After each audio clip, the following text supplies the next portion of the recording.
বন্ধুরা, welcome to learning cape. WBPS এর পরীক্ষার জন্য প্রিপারেশন নিচ্ছেন তাদের জন্য সুখবর। একটা নয় দুটো নোটিশ কিন্তু অলরেডি ভাইরাল হয়ে গেছে সোশ্যাল মিডিয়ায়। আশা করি আপনাদের কাছেও পৌঁছে গেছে সোশ্যাল মিডিয়ার থ্রুতে। তো হোয়াটসঅ্যাপ বা টেলিগ্রাম বা ফেসবুকেও পৌঁছে গেছে এই দুটো নিউজ।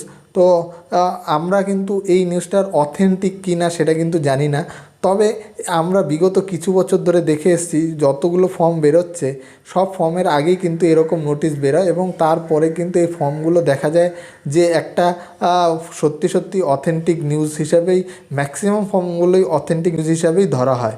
তো আমরা জানি না এর সত্যতা কী, তবে আমরা আশা রাখব যে এই ফর্মটাও যেন অথেন্টিক হয় এবং সামনের 1 মাসের মধ্যেই যাতে ফর্ম ফিল আপ হয়ে যায় বা অফিসিয়াল ওয়েবসাইটে যাতে নোটিফিকেশান চলে আসে।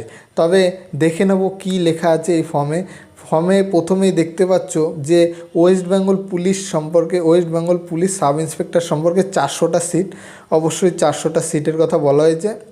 একটা ফর্ম আছে যেটায় 529টা, অর্থাৎ টোটাল 929টার সিটের কথা বলা হয়েছে। 30টা সিটে কিন্তু ডাইরেক্ট রিক্রুটমেন্ট হবে। এই নোটিশে এটাই বলা হয়েছে, এই 929টা সিট আর্ম ব্রাঞ্চ এবং আনআর্ম ব্রাঞ্চে টোটাল 929টা সিটে ফর্ম ফিল আপ করানো হবে এবং ডাইরেক্ট রিক্রুটমেন্ট হবে। অনেকেই বলতে পারেন যে নিচে যে অ্যাসিস্ট্যান্ট সাব ইন্সপেক্টরের 475টা দেওয়া আছে তাহলে ওইটার কি হবে। এই 475টা কিন্তু বাই প্রমোশনাল, অর্থাৎ যারা ওয়েস্ট বেঙ্গল পুলিশ সার্ভিসে যুক্ত আছেন তাদের কিন্তু বাই প্রমোশনাল হিসাবে অ্যাসিস্ট্যান্ট সাব ইন্সপেক্টরে বাই প্রমোশনাল হিসেবে ওইটা কিন্তু পূরণ করা হবে। অর্থাৎ এই 475 যেই সিটটা দেখছেন এটা কিন্তু আমাদের ডাইরেক্ট রিকোয়ারমেন্টের মধ্যে নেই।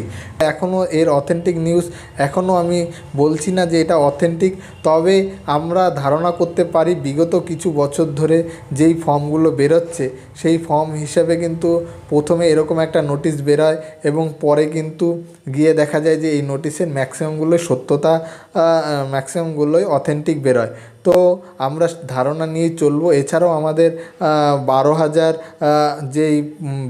যে পুলিশ ভ্যাকেন্সির কথা বলা হয়েছে, 12,000 যে পুলিশ ভ্যাকেন্সির কথা বলা হয়েছে ওই 12,000 পুলিশ ভ্যাকেন্সির জন্য আমরা পড়াশোনা করব। পড়াশোনা কিন্তু জোর কদমে করতে হবে। বন্ধুরা সবাই জানো ভোট আসলে কিন্তু পরীক্ষা হয়, তো ভোট আসলে পরীক্ষা যেহেতু হয় তো আমরাও সেটা ধারণা করে নিতে পারবো। এছাড়াও প্রায় আমাদের রাজ্য সরকার ঘোষণা করেছে 7,500-র মতো পঞ্চায়েতে নেবে।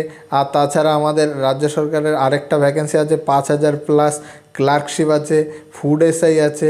তো সব পরীক্ষার জন্য কিন্তু আমরা খুব ভালো করে প্রিপারেশান নেব। আরেকটা নোটিফিকেশান কিন্তু বলা আছে যে 529টা পোস্ট হচ্ছে সাব ইন্সপেক্টরের জন্য। তো বন্ধুরা প্রথমেই বলে দিয়েছিলাম 400 এবং 529 টোটাল 929টা ভ্যাকেন্সি বেরোনোর কথা আছে। যদি নিউজটা সত্যি হয় তবে অবশ্যই খুব ভালো খবর। তাছাড়াও আমাদের অনেক পরীক্ষা আছে, সবাই খুব ভালো করে পড়াশোনা করো। আর এই নিউজটা যদি সত্যি হয় তবে অবশ্যই ভালো খবর। তাহলে আশা রাখবো যে আগামী 1 মাসের মধ্যেই অফিসিয়াল ওয়েবসাইটে চলে আসবে, কারণ এরকম নোটিশ বেরোনোর যদি নোটিশটা সত্যি হয় তাহলে নোটিশ বেরোনোর 1 মাসের মধ্যেই কিন্তু অফিসিয়াল ওয়েবসাইটে চলে আসে। তো এইটা বেরোলে এরপরে কিন্তু সাথে সাথেই 1 বা 1.5 মাস বা 2 মাসের মধ্যেই কিন্তু তোমাদের ডাব্লিউবিপি পুলিশের ভ্যাকেন্সিও বেরিয়ে যাবে। তো সবাই ভালো করে পড়াশোনা করো, সবার জন্য বেস্ট অফ লাক। আর ভিডিওটি ভালো লাগলে অবশ্যই সাবস্ক্রাইব করুন। ধন্যবাদ।